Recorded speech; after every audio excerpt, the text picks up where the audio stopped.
Hello again, folks.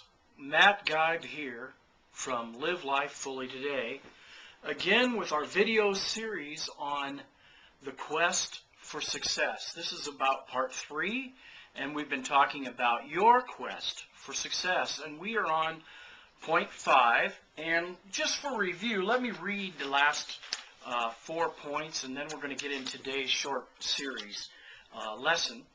Success is a path of your choosing. That's what we talked about when we first started this series. It's not determined by your circumstances.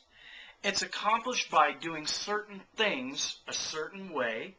And then number 4, it's not based on looking at your past, but looking forward to your future. And that's what we've talked about in 2 previous series sessions.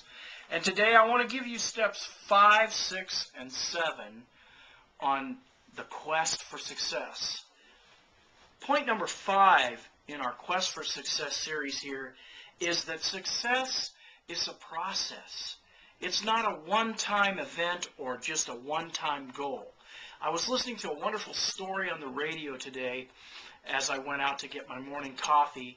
I was listening to the sports station and talking about a young golfer in the area who was a star in high school, went to college, had great hopes to be a professional golfer. And for 10 years he had to go. The past 10 years after he left college, he had to go through a process to finally get his PGA card.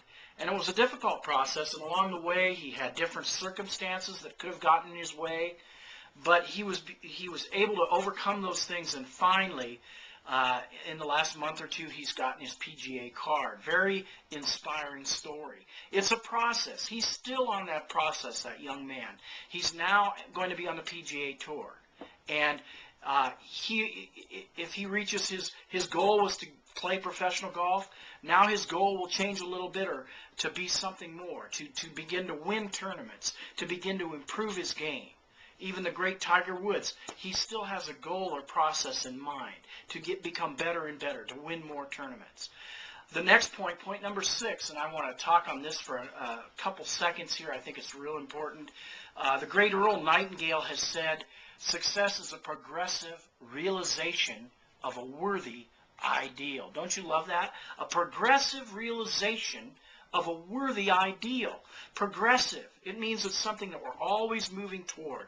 An ever-growing, ever-unfolding, ever-increasing awareness. This young man that was the golf, trying to become the golf pro, he was ever getting ever better. It was ever upon his mind. He was becoming more and more aware that he thought he could do it. Then he realized he could do it. And the more he practiced and the more he honed his skill, he got to the point where he was aware that there was nothing going to stop him from realizing his dream or goal. Progressive realization of a worthy ideal. Do you have a worthy ideal out there that you're progressing toward today in your life, that is becoming more and more clear? The Bible talks about a path that we walk, and it becomes brighter and brighter as we go along. Do you have that kind of path that you're walking toward? Something that's worth living for and worth doing? And we talked about it can also be a progressive realization or awareness or a wisdom. And we've talked about before, I've heard in books, I've heard on seminars that knowledge is power. No, knowledge is not power, but wisdom is the power. Knowledge and wisdom go together. Knowledge is the facts, and wisdom is the acting out, as it were. Organized knowledge. I've got a lot of knowledge in my library here today. A lot of knowledge on my hard drive over here. But until it's acted upon in accordance, that's the next point under a progressive realization, until it's acted upon in accordance with universal law, it's just going to stay on the shelves. It's not going to materialize into anything effective. If I had my vehicle out there, I'm not very good at it, but I have my son-in-law in the other room. He could tune it up probably in a half an hour, tune up my truck. I have a book on that. I've read it through and through. I know it in my head. But until I act upon that, I don't really realize my truck running better, do I? So it's a progressive realization. It's not just knowledge, but wisdom.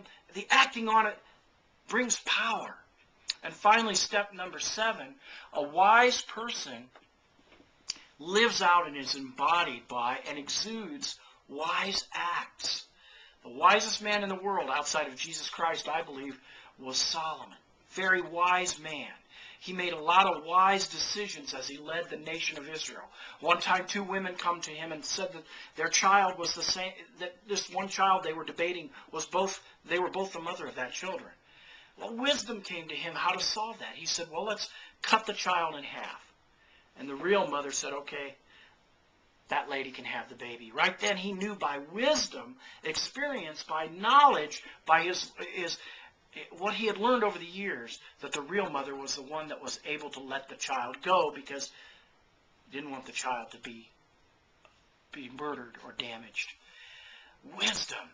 A process, not a goal. A progressive realization of a worthy ideal. Isn't that a wonderful statement?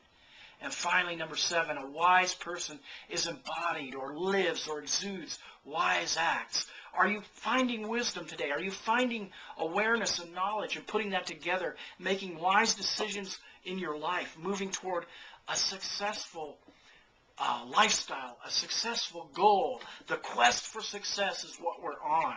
Are we not? A successful person, a mentor of mine, Joe Schroeder, once said, a successful person first has successful thoughts. Get your mind changed. We've talked about that before too. And then begin to act on that knowledge. Learn something new. Something maybe you've never done before. And go out and do it. And you will have results. And you will be on your way. Just like the young golfer began to do things. And he progressively realized his goal. Take care, my friends.